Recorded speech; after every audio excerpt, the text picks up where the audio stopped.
आप सभी को नमस्कार। हम लोग आज देखेंगे 29th कारिका। 29th कारिका में हम बात करेंगे जो तीन अंदरूनी ऑर्गन है, इंटरनल ऑर्गन्स हैं, उनके कैरेक्टरिस्टिक्स क्या है, उनके फंक्शन क्या है और वो सब पिक्यूलियर है और उनमें कॉमन क्या है, कॉमन मॉडिफिकेशन क्या है, वृत्ति क्या है। और वो जो कॉमन है इन तीनों में वो है 5 प्रकार के वायु, जो कि प्राण और 4 अलग नामों से जाने जाते हैं। हम उनको भी देखेंगे। तो इसमें एक टर्म आता है स्व लक्षण यम, मतलब उनके खुद के लक्षण, जो कि इन तीन इंटरनल ऑर्गन्स को अपने अलग अलग स्पेशल कैरेक्टरिस्टिक्स देता है। तो ये तीन इंटरनल ऑर्गन क्या है जिसकी बात की जा रही है? पहले है महत।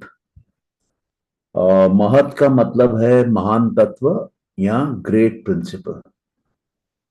दूसरा है अहंकारा।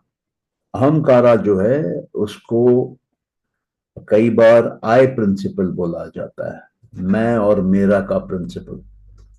और तीसरा है मानस। मानस को और साधारण शब्दों में माइंड बोला जाता है। और इनके जो ये डिस्टिंक्ट कैरेक्टरिस्टिक्स हैं, यही इनके नेचर भी है, यही इनका स्वभाव भी है।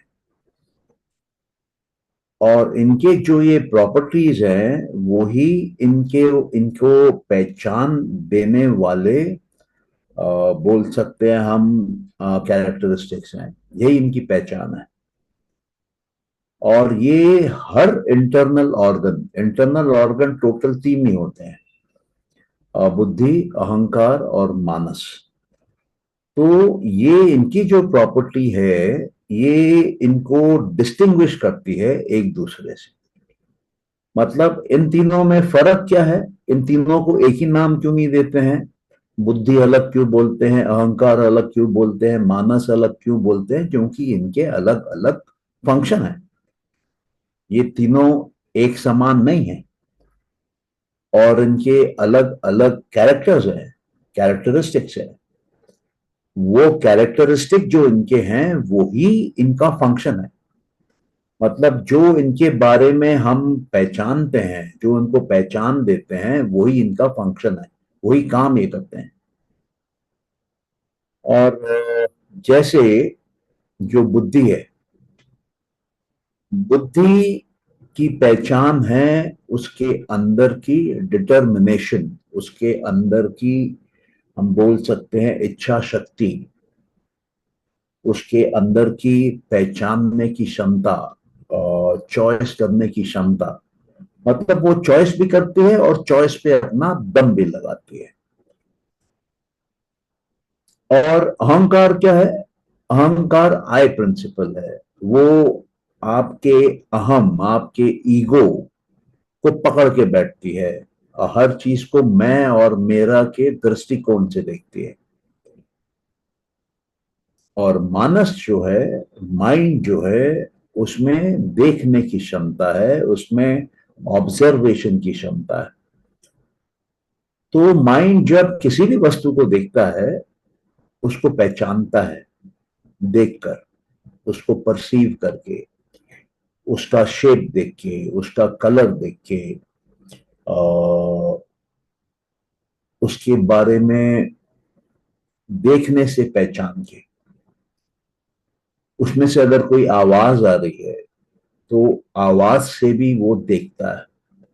उसके अंदर से कोई स्मेल आ रही है, कोई गंध आ रही है, कोई सुगंध आ रही है, उसके जरिए भी वो देखता है। उसको चख के भी देख सकता है, टेस्ट करके भी देख सकता है कि ये वस्तु क्या है, ये ऑब्जेक्ट क्या है, और उसको छू के भी देख सकता है कि छूने में ये गर्म है कि ठंडा है, गीला है कि सूखा है, और किस प्रकार का है। तो ये माइंड, ये मानस देखने का एक्सपर्ट है, ऑब्जर्वेशन का एक्सपर्ट है, सेंसेशन का एक्सपर्ट है, इंद्रियों का एक्सपर्ट है, इंद्रियों के माध्यम से ये देखता है। और सिर्फ देखता नहीं है, इंद्रियों के माध्यम से ये इंस्ट्रक्शन भी देता है, बाहर की दुनिया में काम भी करता है, और उन्हीं इंद्रियों के माध्यम से ये ज्ञान लेता है, और वो ज्ञान अंदर अहंकार को पास ऑन करता है। तो ये बहुत ही स्पेशल फंक्शन है, ये बहुत ही स्पेशल कैरेक्टरिस्टिक है माइंड का, मानस का। इंग्लिश में इसको हम कॉन्शियस माइंड भी बोल सकते हैं। ये एक किस्म के चौकीदार का भी काम करता है। बाहर से अगर कोई सिग्नल आ रहा है, बाहर से अगर कोई ज्ञान आ रहा है, बाहर से अगर कोई विचार आ रहा है अंदर की तरफ, और उससे इसको खतरा महसूस होता है, तो ये उसको आने से रोक देता है। ये बाहर और अंदर का चौकीदार है। और उसको अंदर कोई ऐसी चीज आती है जो उसको लगता है कि बाहर नहीं ले जाना चाहिए, बाहर ले जाने में खतरा है, या किसी को बुरा लगेगा, या कोई उत्तेजित हो जाएगा, तो उसको बाहर जाने से भी रोकता है। तो ये काम है मानस का, देखना, देख के निर्णय लेना, देख के अहंकार को दिखाना, और देख के बाहर क्या करना है वो तय करना। कि कुछ बोलना है तो मानस इंस्ट्रक्शन देता है, मुंह बोलता है। कि कुछ उठाना है हाथ में, कुछ हाथ से मैनिपुलेट करना है, घुमाना है, फिराना है, किसी को मारना है हाथ से, वो काम भी मानस करता है। वहां से भागना है पैरों के बल, या दौड़ के गाड़ी में बैठ के निकलना है, तो वो काम भी मानस करता है। या घर में आग लगी है और पानी की बाल्टी लाना है, फायर एक्सटिंग्विशर उतार के लेके आना है, तो वो दौड़ के जाना, वो इंस्ट्रक्शन मानस देता है पैरों को। वो उठा के लाना, वो इंस्ट्रक्शन मानस देता है हाथों को। तो ये सब काम मानस का है। तो ये जो तीन अंदर के ऑर्गन हैं, उसमें से एक मानस है। और मानस बाहर की दुनिया से संबंधित रहता है, और बाहर की दुनिया को अंदर की दुनिया से जोड़ता है। हम ये भी बोल सकते हैं कि अंदर की दुनिया को भी बाहर की दुनिया से जोड़ता है, जंक्शन पे है, इंटरफेस है, एंट्री एग्जिट पॉइंट पे है। हमारे शरीर और शरीर के बाहर की दुनिया को कनेक्ट करता है, जोड़ता है, बाउंड्री पे है, बाउंड्री कीपर है। तो ये काम है मानस का। अहंकार क्या करता है? हमने देखा कि अहंकार सिर्फ अपने आप से ऑक्यूपाइड रहता है।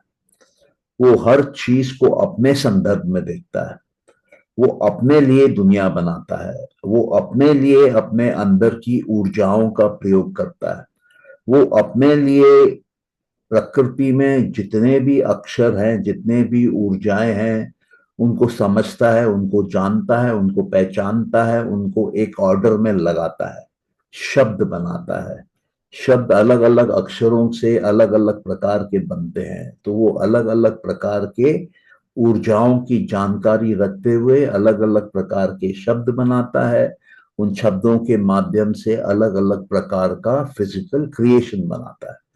क्योंकि हमने देखा था कि क्रिएशन जो है वो साउंड से चालू होती है, शब्द से चालू होती है। पहले आकाश बनता है, फिर वायु बनती है, फिर अग्नि बनता है, फिर जल बनता है, और उसके बाद में जाके पृथ्वी बनती है।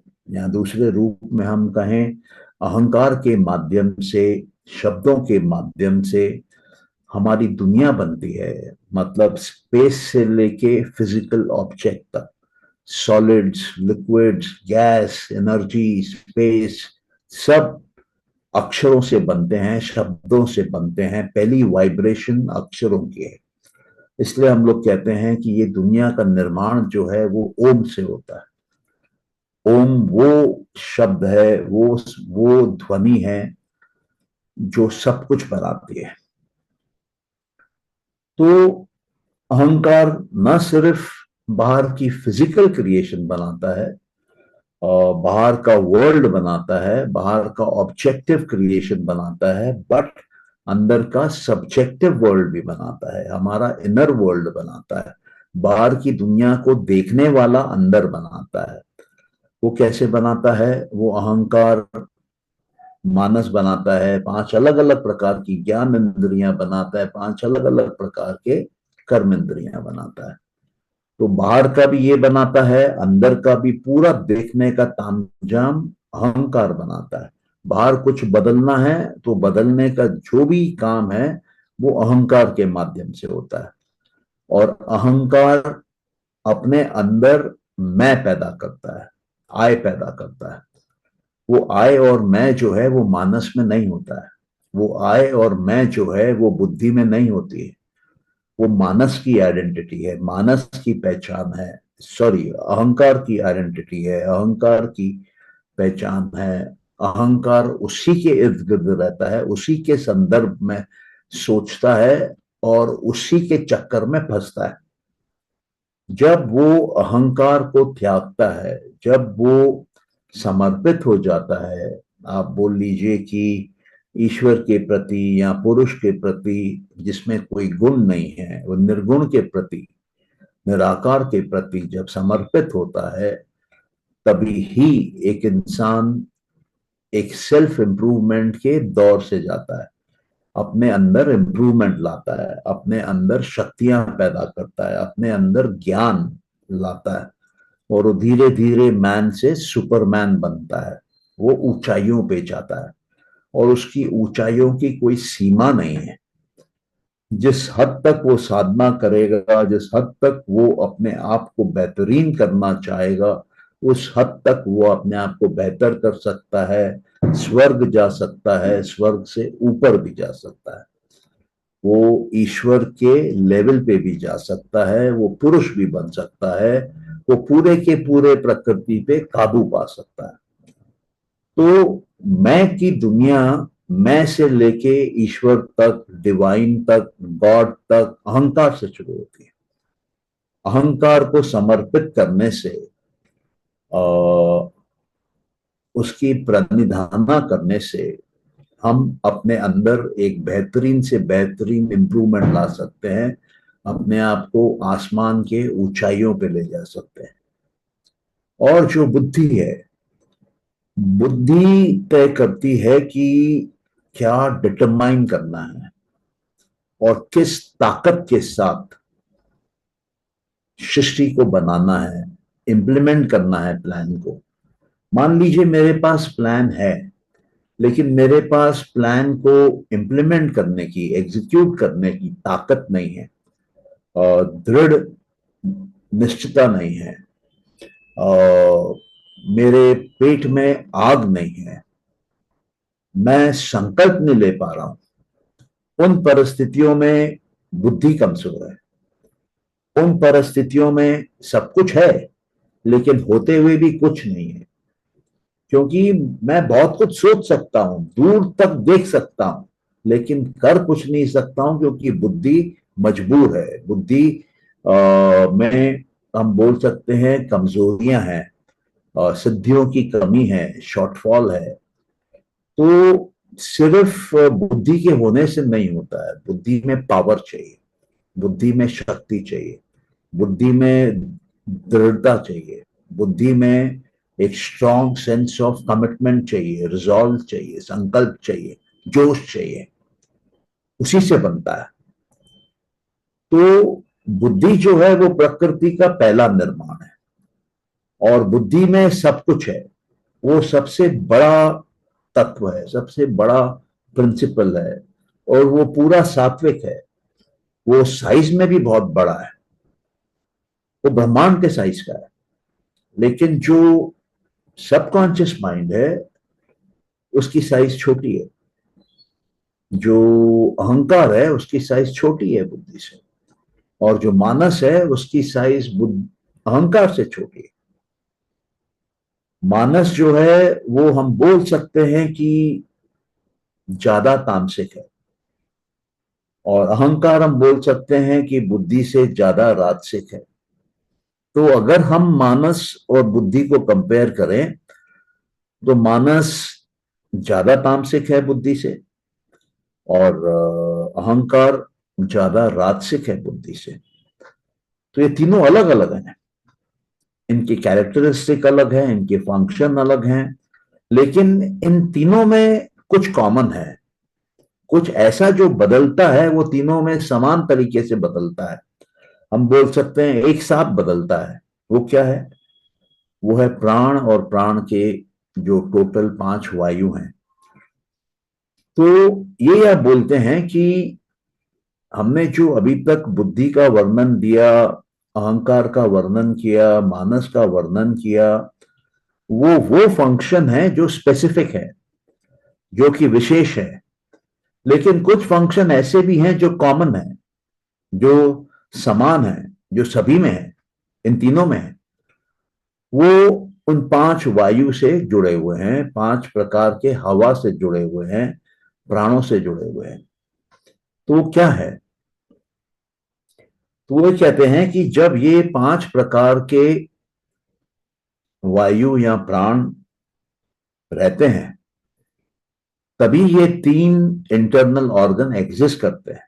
प्राण नहीं होंगे तो ना बुद्धि होगी, ना अहंकार होगा, ना मानस होगा। और अगर ये है तो ये 3 हैं। और अगर ये 5 प्रकार के वायु या प्राण बोल लीजिए नहीं है, तो ये तीनों नहीं है। मतलब हम ये बोल सकते हैं कि प्राण और ये 3 प्रकार के माइंड, या अगर हम तीनों को जोड़ के बोले चित्त, तो ये चित्त और ये प्राण ये आपस में जुड़े हुए हैं। और इसकी सबसे आसान पहचान क्या है? वो है प्राणायाम में। प्राणायाम में हम क्या करते हैं? हम प्राणों को कंट्रोल करते हैं। ये 5 प्रकार के जो वायु हैं उनको कंट्रोल करते हैं। और उनको कंट्रोल करने से क्या होता है? चित्त कंट्रोल होता है, चित्त की वृत्तियां कंट्रोल होती हैं, बुद्धि कंट्रोल होता है, अहंकार कंट्रोल होता है, मानस कंट्रोल होता है। और जो इनके अंदर जो फ्लक्चुएशन है, जो बदलाव है, जो ऊपर नीचे हो रहा है, वो कम होने लगता है, वो बंद होने लगता है। तो अगर आपको अपने माइंड को ऊंचे लेवल पे ले जाना हो, डिस्टरबेंस से हटाना हो, पीस की अवस्था में ले जाना हो, माइंड को शांत करना हो, माइंड को सुलाना हो, तो आपको प्राणों को रोकना है, प्राणों को सुलाना है, प्राणों को बंद करना है। प्राणों को बंद करना, प्राणों को कंट्रोल करना, उसका एक शब्द है, एक साथ में उसको प्राणायाम बोलते हैं। अब प्राणों को रोकने की 3 जगहें हैं। आप जब प्राण अंदर लेते हैं तभी रोक सकते हैं, पूरा अंदर लेने के बाद, या जब आप प्राणों को बाहर निकाल रहे हैं तभी रोक सकते हैं, पूरे तरीके से बाहर निकालने के बाद। या तो आप बीच में रोक सकते हैं, आधा अंदर आधा बाहर। इन तीनों अवस्थाओं में चित्त रुकता है। चित्त और प्राण का डायरेक्ट कनेक्शन है, जैसे गाड़ी के एक्सेलरेटर का और स्पीड का कनेक्शन है। ये कुदरती कनेक्शन है। ये हवा जो है ये बाहर की दुनिया में आ रही है। ये हम बोल सकते हैं कि एक किस्म से वॉलंटरी फंक्शन है। हम अपने सांसों के स्पीड को कंट्रोल कर सकते हैं, और इसके स्पीड को कम ज्यादा कर सकते हैं, इसके स्पीड को बंद कर सकते हैं। और बाहर से ये कंट्रोल करने से हम अंदर की प्रक्रिया कंट्रोल करते हैं। जहां अंदर तक हम डायरेक्टली नहीं पहुंच सकते हैं उसको हम बाहर से कंट्रोल करते हैं। तो अगर आपको योगी बनना है, अगर आपको मोक्ष प्राप्त करना है, अगर आपको चित्त के वृत्तियों को, अप डाउन को, फ्लक्चुएशन को, मॉडिफिकेशन को रोकना है, तो आपको प्राणों को रोकना है। प्राणों को रोकते ही ये हो जाता है। और ये भी एक तरीका है पतंजलि के योग में धारणा ध्यान समाधि तक पहुंचने से पहले कि आप प्राणों के माध्यम से चित्त को कंट्रोल कर सकते हैं, सुला सकते हैं। उसके बाद आप जब धारणा ध्यान समाधि करते हैं तो वो आसानी से होता है और बहुत पावरफुली होता है। कंसंट्रेशन की लेवल्स पीक छू जाती हैं और आप सीधा जहां प्रकृति का निर्माण हुआ बुद्धि में, फर्स्ट प्रोडक्ट, फर्स्ट मैनिफेस्टेशन, आप सीधा वहां पहुंच जाते हैं और प्रकृति के ब्लूप्रिंट को देखते हैं। फिर आप आज की दुनिया में आएंगे तब वहां आपको तमस भी मिलेगा, रजस भी मिलेगा, लेकिन जो आपने बुद्धि की अवस्था में देखा सत्व का रूप उस ऑब्जेक्ट का, उस वस्तु का, और जब लौट के आते हैं तो उसके संस्कार रहते हैं आपके अंदर, वो चित्त में रिकॉर्ड होते हैं। और यहाँ आके, इस दुनिया में आके आप उनको देखते हैं, उसकी जानकारी लेते हैं और वो जानकारी फिर आपको सिद्धि प्रदान करती है, आपको वो नॉलेज देती है जो औरों के पास नहीं है, इसलिए आप औरों से पावरफुल हो जाते हैं। तो प्राण और ये तीन इंटरनल ऑर्गन, इनका आपस में बहुत गहरा संबंध है।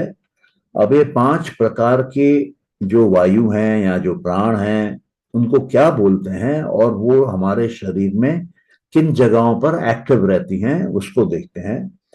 इन 5 में से जो प्राण हैं, 5 में से एक को प्राण बोलते हैं। ये जो प्राण है, ये हमारे नाक के टिप पे रहती है, हमारे हृदय पे रहती है, हमारे नाभि पे, पैरों पे, अंगूठे पे, इन जगहों पे प्राण की शक्ति पाई जाती है, प्राण का वायु पाया जाता है।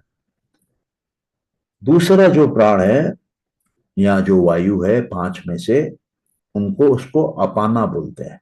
अपाना जो है वो गले के बोलिए नीचे के हिस्से में, पीछे के हिस्से में और पीठ पे, पैरों पे,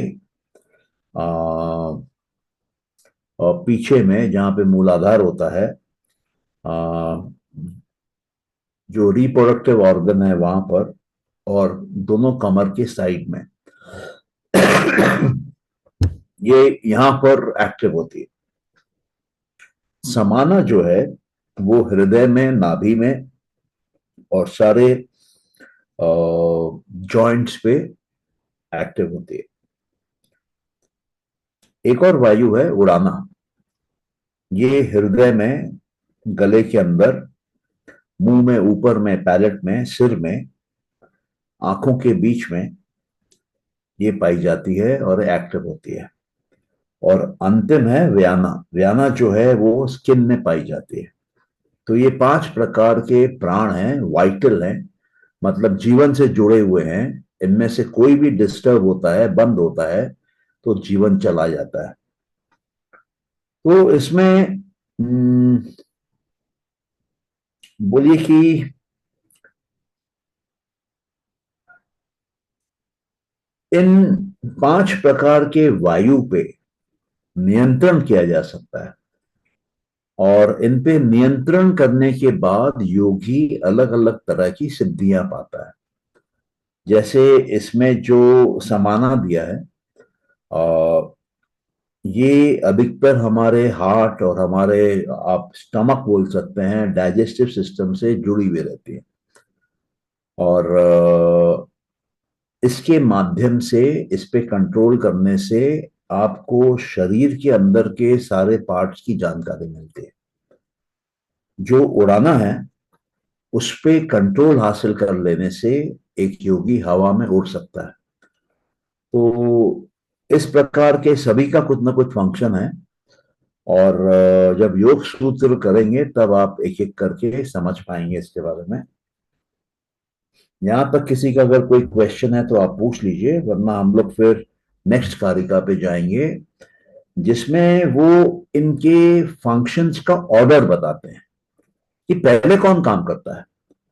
बुद्धि करती है, अहंकार करता है, मानस करता है, ये सीरीज में काम करते हैं कि पैरेलल काम करते हैं, इंद्रियों के साथ कैसे काम करते हैं, उसके बारे में फिर वो अगले 30वें कारिका में एक्सप्लेन करेंगे। तो यहां तक अगर किसी का कोई क्वेश्चन है तो आप पूछ लीजिए।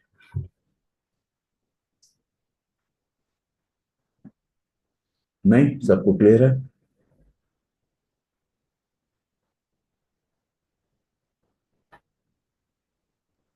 सर ये जो 5 प्रकार के प्राण हैं, ये हम्म। फिजिकल बॉडी में ही है? हम्म। बॉडी को जिंदा करने के लिए ये चाहिए।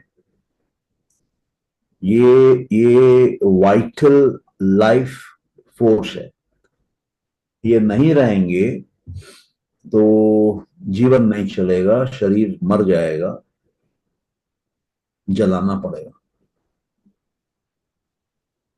सो they are basically like a connect from the physical to the subtle body, क्योंकि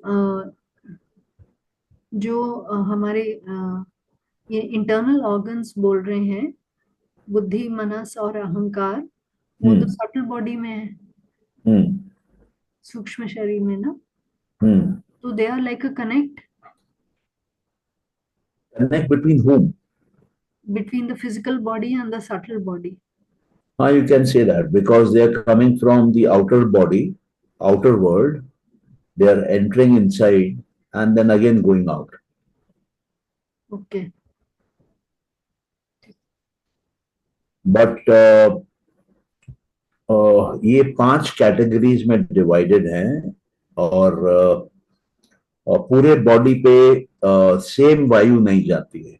अलग अलग तरीके से अलग अलग प्रकार की वायु जाती है। उनके अलग अलग फंक्शन है।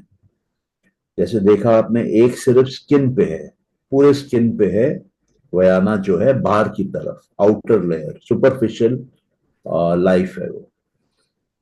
जो उड़ाना है वो ऊपर की तरफ है, मतलब हार्ट है, थ्रोट है, पैलेट है, हेड है और आईब्रोज के बीच में है। मतलब आप समझ लीजिए कि हार्ट के ऊपर है। हम्म। और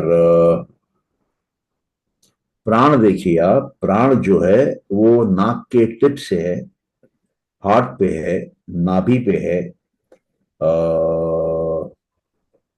पैरों में है और अंगूठे पे है।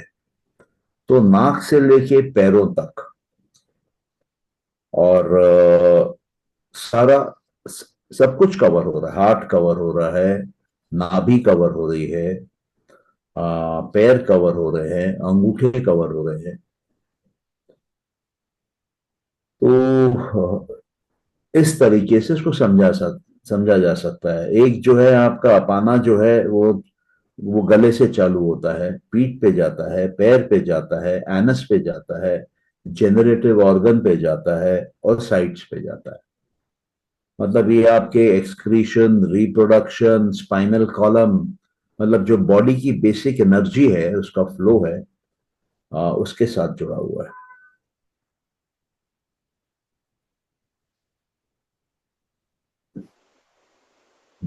और किसी का क्वेश्चन?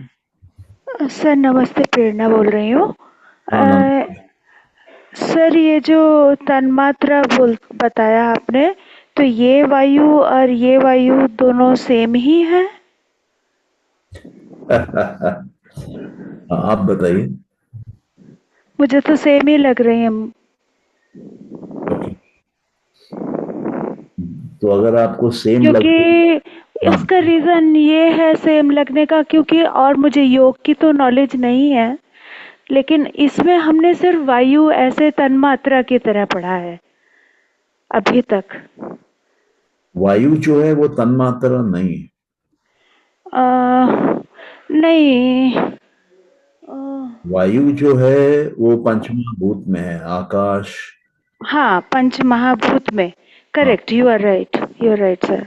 मैं गलती कर रही थी। हाँ, कोई बात हाँ। नहीं। हम्म। तो पंच महाभूत, तो ये पंच महाभूत का ही इसके प्रकार हैं उस देखिए। वायु के? हाँ, देखिए ऐसा है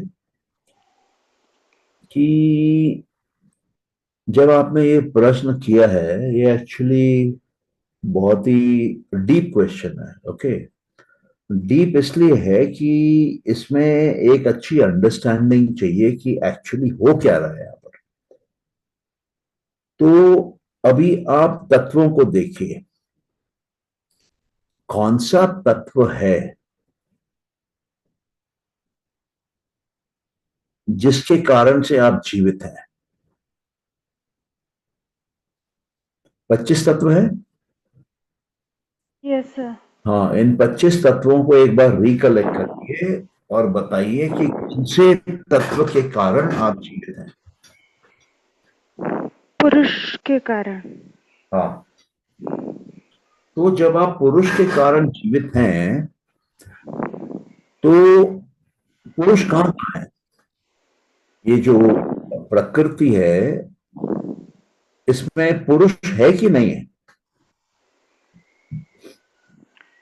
प्रकृति के बाहर है पुरुष।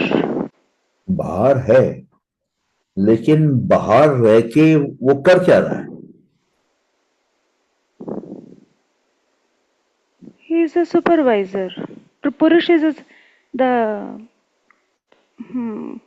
सर आप क्या क्वेश्चन पूछना चाह रहे हैं, मैं शायद समझी नहीं। आपने कहा कि पुरुष प्रकृति के बाहर है, तो जी मैंने सर। आपको उत्तर दिया बाहर तो है, हम्म। लेकिन कर क्या रहा है?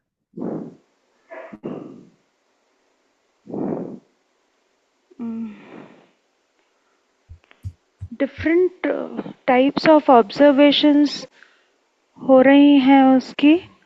तो वो जो और वो जो तो ऑब्जर्व कर रहा है, तो जो डिफरेंट टाइप्स ऑफ ऑब्जर्वेशन है वो डिफरेंट तत्वों पे भी जाती है।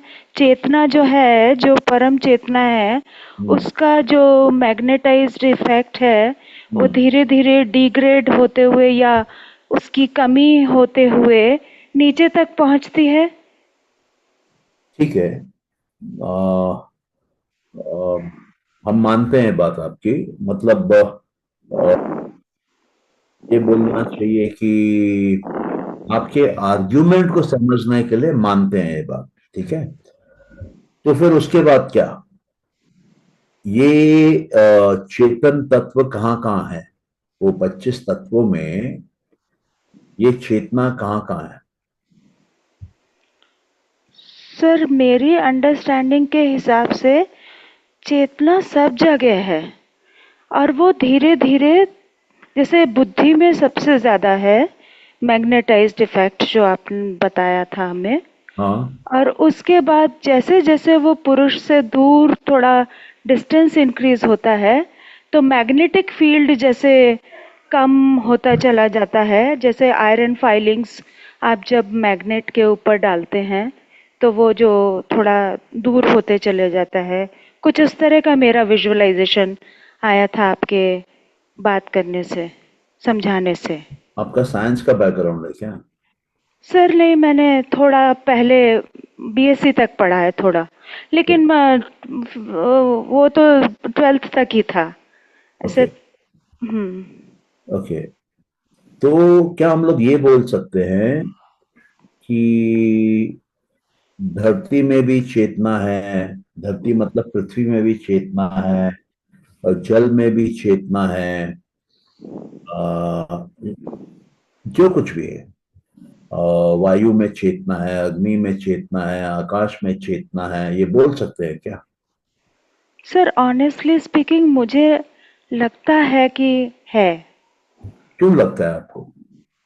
उसका रीजन मैं अभी ढूंढ नहीं पा रही हूँ, पर मुझे लगता है। इनफैक्ट मुझे तो कई बार अभी पंच महाभूत में भी थोड़ा सा ऐसा लगता है कि कुछ होगा।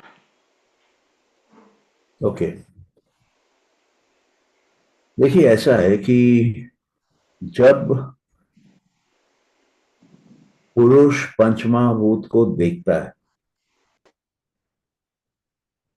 कहाँ देखता है? बुद्धि में देखता है। जब पुरुष पंचमहाभूत को देखता है तो क्या होता है? तो कैसे मालूम चले कि पुरुष देख रहा है पंचमहाभूत को कि नहीं देख रहा है? अगर देख रहा है तो उसके 3 गुणों में बदलाव होगा। सही सर, वो अगर समझ में आया। हाँ, और अगर नहीं देख रहा है तो वो है ही नहीं, है ही नहीं, बुद्धि भी नहीं है बुद्धि भी एक्चुअली। नहीं। हाँ, हम्म। हम्म। ओके। तो इसलिए मैंने आपसे पूछा था कि जब पुरुष प्रकृति के बाहर है, वो ठीक है, लेकिन हम्म। कर क्या रहा है? अगर वो प्रकृति को देख रहा है तो प्रकृति है और चल रही है। हाँ सर, ये तो ठीक है। ठीक है। अगर वो मूल प्रकृति को देख रहा है तो नया प्रकृति पैदा कर रहा है। Yes sir. अगर वो अपने आप को देख रहा है, स्वरूप को देख रहा है, तो न तो प्रकृति है यस सर। और मूल प्रकृति सो रही है, वो कुछ पैदा नहीं कर रही है, वो अव्यक्त है। ठीक है सर। समझ में आया आपको? बिल्कुल समझ में आया, इतना तक तो। हाँ, तो जब पुरुष अपने आप को देखता है, प्रकृति अव्यक्त हो जाती है और मूल प्रकृति भी अव्यक्त अवस्था में रहती है, कुछ पैदा नहीं करती। ठीक है सर। तो अब इस पे निर्भर कर रहा है कि पुरुष क्या कर रहा है। अगर पुरुष ने मूल प्रकृति को देखा, जिस संभावना को देखा, वो बाहर निकली संस्कार के रूप में, बुद्धि में जाके बैठी, बुद्धि में व्यक्त हुई, और वहां से वो दास्तान चालू हो जाती है प्रोडक्शन की, बनने की, दिखने की, दिखाने की। लेकिन जब वो बन जाता है, पंचमहाभूत में बन गया, इंद्रियों ने देख लिया, मानस ने पहचान लिया, अहंकार को रिपोर्ट किया, अहंकार ने बुद्धि को, बुद्धि ने चेक किया कि मेरे प्लान में क्या था और क्या बना, और दोनों सही है, तो बुद्धि आनंद में आती है और पुरुष प्रोसेस को रोक देता है, क्योंकि उसको जो बनाना था, देखना था, भोगना था, वो भोग लिया। अब उसको और कुछ नहीं चाहिए, तो वो वहां से ध्यान हटा लेता है और प्रकृति गायब हो जाती है, डिसॉल्व हो जाती है मूल प्रकृति में, और मूल प्रकृति वापस अव्यक्त अवस्था में जैसे पहले थी वैसे ओरिजिनल अवस्था में चली जाती है। ये समझ में आया आपको? हाँ सर, ये तो समझ में आया। हाँ, तो जीवन यही है और कुछ नहीं है। ये जो बता रहे हैं ये डिटेलिंग में जा रहे हैं कि इन तत्वों का काम क्या है, आपस का संबंध क्या है, प्राण वायु से संबंध क्या है, कितने प्रकार के वायु होते हैं, कहाँ हैं। लेकिन मोक्ष पाने के लिए ये सब जानने की जरूरत ही नहीं। पर मोक्ष। सिंस हाँ, पर सिंस ये वायु को हमने 5 प्रकार आपने बताया, तो वो कहीं तो उसको हम फिट करेंगे। नहीं, आपको जहां मर्जी वहां फिट कर लीजिए, कोई दिक्कत थोड़ी ना है। तो क्या? वो वायु फिर से वही क्वेश्चन है कि जैसे हमने 5 जो लास्ट के पंच महाभूत हैं, तो वो वाली वायु है मेरा बेसिक क्वेश्चन। तो वहाँ मैं अभी क्लियर नहीं हो पाई सर, सॉरी। नहीं, हम एक सिंपल बात आपको बोलते हैं कि आप कॉमन सेंस का प्रयोग करिए। ठीक है? अच्छा। हाँ, क्योंकि फिलॉसफी जो है वो एक्चुअली कॉमन सेंस है। उसमें कोई बहुत ज्यादा इंटेलेक्चुअल प्रॉपर्टी नहीं चाहिए।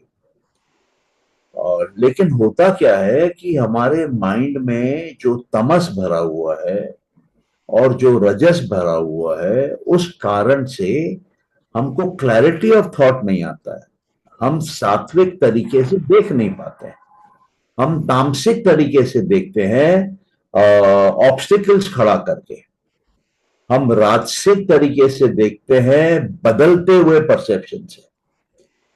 तो जब हम अपनी क्लीनिंग करते हैं,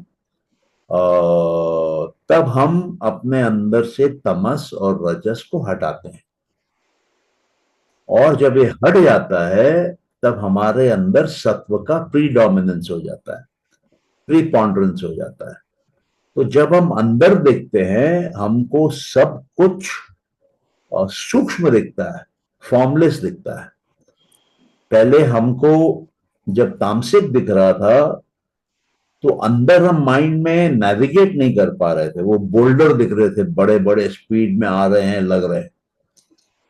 और जब वो बोल्डर हट गए, हमने तमस को निकाल दिया, तब रजस आ रहा था। रजस आ रहा था मतलब जो भी ऑब्स्टिकल, जो भी चैलेंज माइंड में आ रहे हैं, वो rapidly moving, rapidly changing speed से एक्शन में है, और हमको उनको डॉज करना पड़ रहा था इंटरनल नेविगेशन में।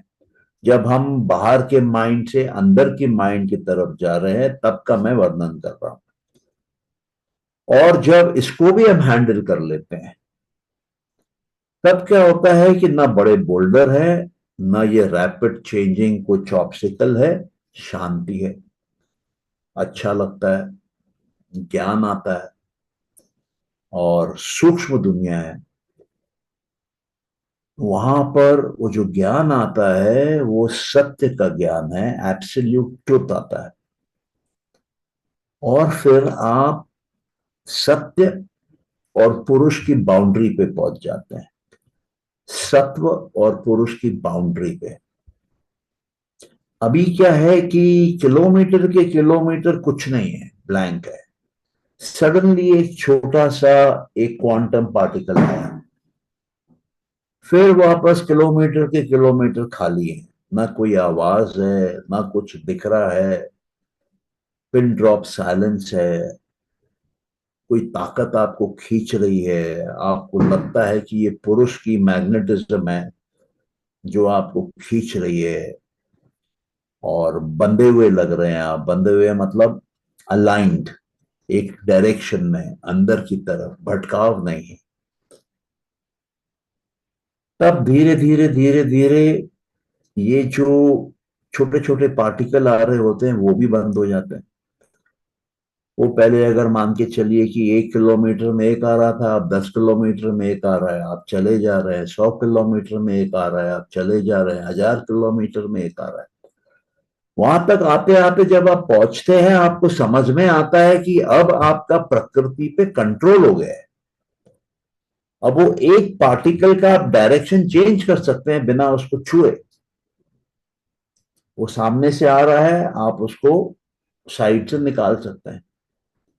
आप उस एक का दो कर सकते हैं, दो का चार कर सकते हैं, उसको अलग फॉर्मेशन में बना सकते हैं। आप सत्व को रजस, रजस को तमस कर सकते हैं।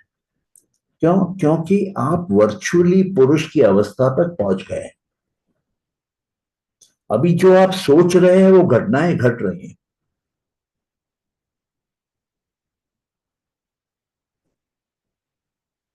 तो जब उस तरह के एक्सपीरियंसेस से आप गुजरते हैं, तब आपको रात के समय नींद का पता चलता है कि रात कट रही है, आप सो रहे हैं लेकिन होश में है, पता चलता है।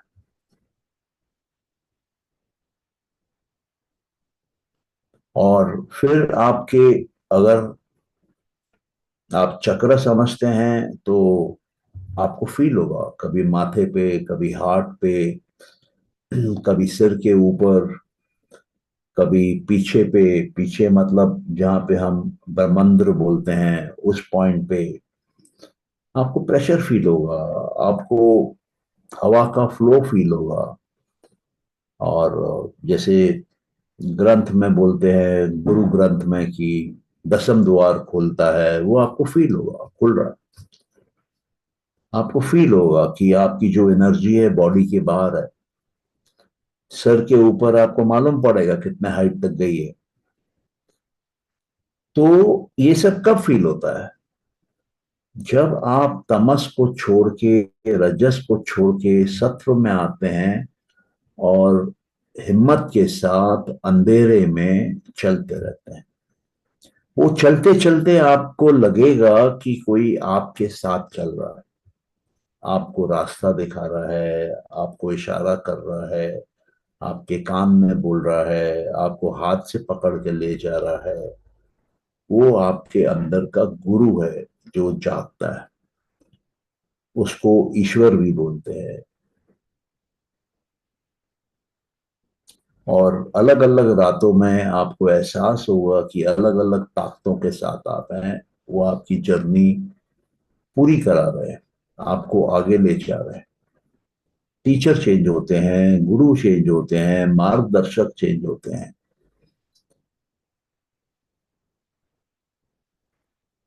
तो ये एक एक्सपीरियंस है और इस पे चलना पड़ता है। तो बिना चले ये होगा नहीं। और आपको मालूम पड़ता है, आप जब बाहर दुनिया में आते हैं, आपको मालूम पड़ता है कि दुनिया में आपकी पत्नी या आपके बच्चे किस लेवल पर है। आपकी माँ, आपके भाई, आपके कस्टमर, आपके दोस्त किस लेवल पर है। आप उनको समझाने की कोशिश करेंगे, वो नहीं समझेंगे। उनकी एंटाइटलमेंट नहीं है, इसलिए वो नहीं समझेंगे। वो क्वालिफाइड नहीं है। जो क्वालिफाई होगा वो अपने आप पहुंच जाएगा। और जो डिस्क्वालीफाई हो जाएगा, मतलब एक लेवल तक आप थे उसके लिए, अब उसका सिस्टम एक्सेप्ट नहीं कर रहा है, वो अपने आप दूर हो जाएगा। तो जैसे बिलियर्ड्स के टेबल पे आप जब स्ट्राइक लगाते हैं तो बॉल कुछ बिखर जाते हैं, फिर आप वापस बॉल चेंज होते रहते हैं, वैसा जीवन चलता है। लोग आते रहते हैं, लोग जाते रहते हैं, घटनाएं होती रहती हैं। और आप पुरुष की स्थिति में कई बार चले जाते हैं, देखते रहते हैं साक्षी बनकर। और बस है। ये भी नहीं बोल सकते कि समय चल रहा है, क्योंकि वहां समय नहीं चलता है। बट आप हैं, आप देख रहे हैं, आप घटनाक्रम को देख रहे हैं। किसी काम में लग गए, 6 घंटे 8 घंटे बीत गए, आपको पता ही नहीं चलेगा। और आप जो जीवन में करना चाहते हैं, आप देखेंगे कि वो अपने आप हो रहा है।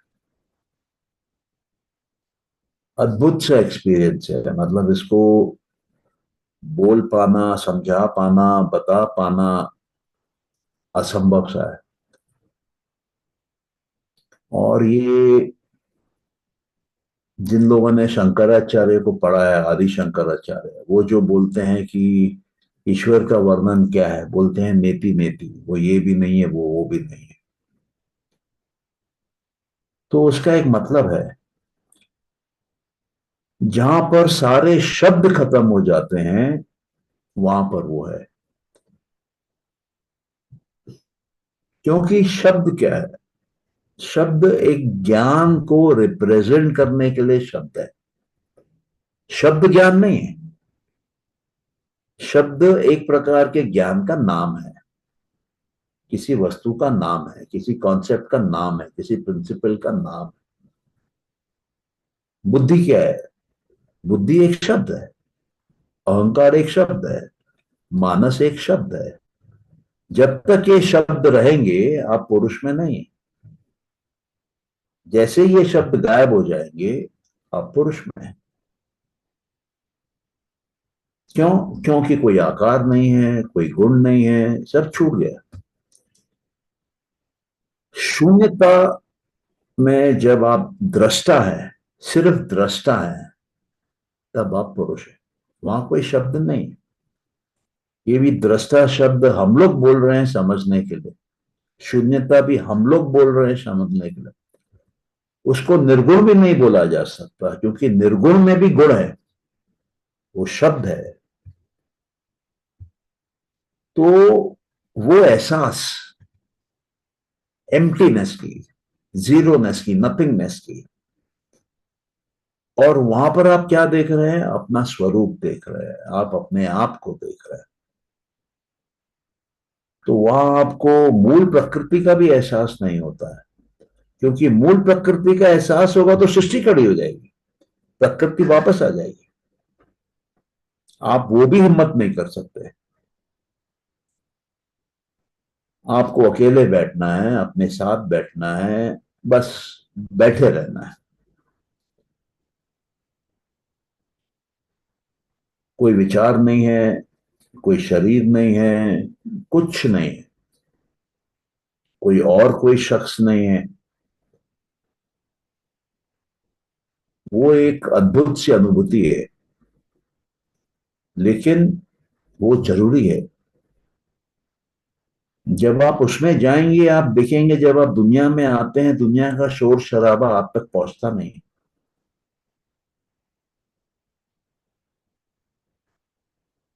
आपकी कंसंट्रेशन लेवल आसमान छू जाती है। आपको वो बातें समझ में आने लगेंगी जो पहले आपने कभी कल्पना भी नहीं की होगी कि आप समझ सकते हैं। अभी 2 दिन पहले या शायद कल मैं अरबिंदो की कुछ फिलोसॉफीज के यूट्यूब देख रहा था, और कुछ समय पहले मैं नैनीताल गया हुआ था। उनका एक आश्रम है, वहां उनके मैं लाइब्रेरी में गया था। डिसऑर्गेनाइज तरीके से लाइब्रेरी थी, और कुछ समय था मेरे हाथ में, मैंने कुछ किताबें खोल के देखी। पहली बार जीवन में मैंने अरबिंदो की किताबें देखी, अरबिंदो के आश्रम में गया, किसी कोर्स के लिए गया। तो मुझे बड़ी कॉम्प्लिकेटेड सी लगी, मोटी मोटी मुश्किल शब्द। अब जब मैं वीडियो देख रहा था, कोई सज्जन समझा रहे थे कि उन्होंने ये किया ये किया, ये उनकी फिलॉसफी है, ये उसके कंपोनेंट हैं, तो मुझे लगा कि अरे बाप रे बाप, इतना कॉम्प्लिकेट कर दिया। सांख्य में वही चीज जो 2 लाइन में बोली गई है, ये 200 लाइन में है, और बोल वही रहे हैं बेसिकली।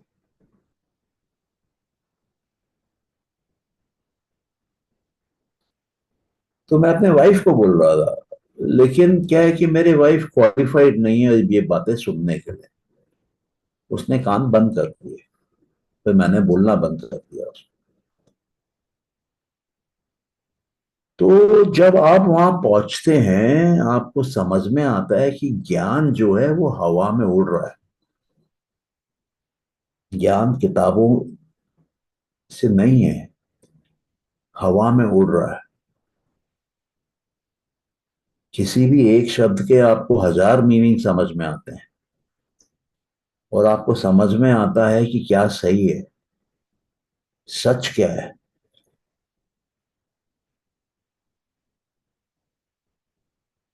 और आप किसी को समझा भी नहीं सकते वो सच। वो सच आपके साथ अकेला आता है, अकेला जाता है, क्योंकि कोई समझेगा नहीं, उल्टा पागल बोलेंगे आपको। तो इस दुनिया में 99% लोग बहुत लो लेवल पे ऑपरेट करते हैं। वो तमस की दुनिया में ही अटके हुए हैं, और कुछ थोड़े होते हैं जो कि रजस से ऊपर आते हैं, सत्य से ऊपर आते हैं।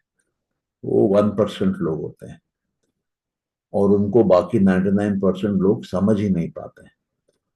और उनका आईक्यू लेवल, इंटेलिजेंस लेवल बहुत हाई होता है। वो लोग इन्वेंटर्स बनते हैं, बड़े आर्किटेक्ट्स बनते हैं, बड़े हिस्टोरियंस बनते हैं, बड़ा लिटरेचर लिखते हैं, गजब का काम करते हैं। जैसे जैसे मैं बंगाल से हूं अभी, तो रविंद्रनाथ टैगोर ले लीजिए, सुभाष चंद्र बोस ले लीजिए, अरबिंदो ले लीजिए, आचार्य जगदीश चंद्र बोस ले लीजिए, सीवी रमन ले लीजिए, ऐसे बहुत सारे लोग हैं।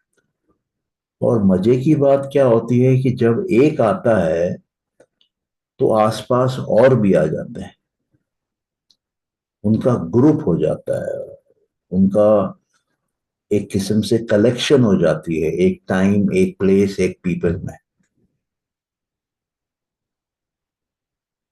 और वैसा ही उल्टा बदमाशों के साथ होता है, एक बदमाश आएगा तो 50 आ जाएंगे, सेम जगह, सेम प्लेस, सेम टाइम।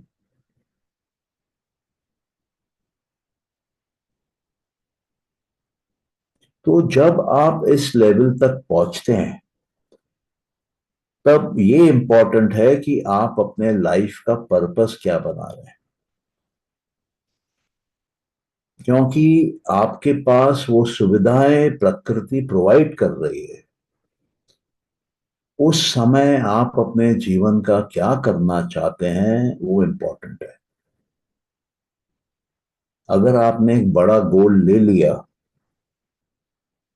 तो प्रकृति चलती है आपके साथ, उसको करा देती है। और अगर आपने एक छोटा गोल ले लिया तो वो चांस आपने मिस कर दिया। शायद आपको अगले जन्म में आना पड़ेगा एक बड़ा लाइफ पर्पस लेने के लिए।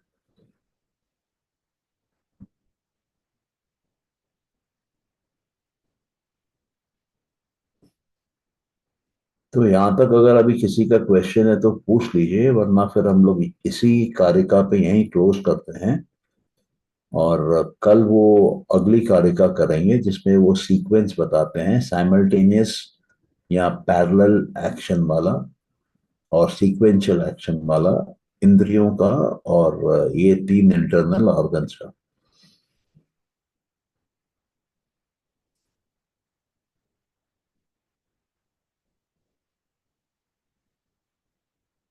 किसी का कोई क्वेश्चन? नमस्कार सर। किरण किरण बोल रही थी सर। हाँ बोलिए। सर आपने जो अभी लास्ट वाली बात बोली ना, गोल वाली बात बोली कि बड़ा गोल होता है या छोटा गोल होता है। हम्म। लेकिन सर जब आपने स्टार्टिंग में बोला कि हम जब समर्पित भाव से चलते हैं, हम्म। है ना, दो बातें हुई ना, तो अगर नहीं वहां पर उस अवस्था पे आके नहीं गोल नहीं भी खत्म हो जाता है। नहीं नहीं, दो दो बातें नहीं हुई। मैं बताता हूँ क्यों। अगर आप सेल्फलेसली कर रहे हैं हाँ जी। और तो वो समर्पित भी है और वो बड़ा गोल भी हो सकता है। हाँ ठीक है सर। Thank you sir. और किसी का क्वेश्चन?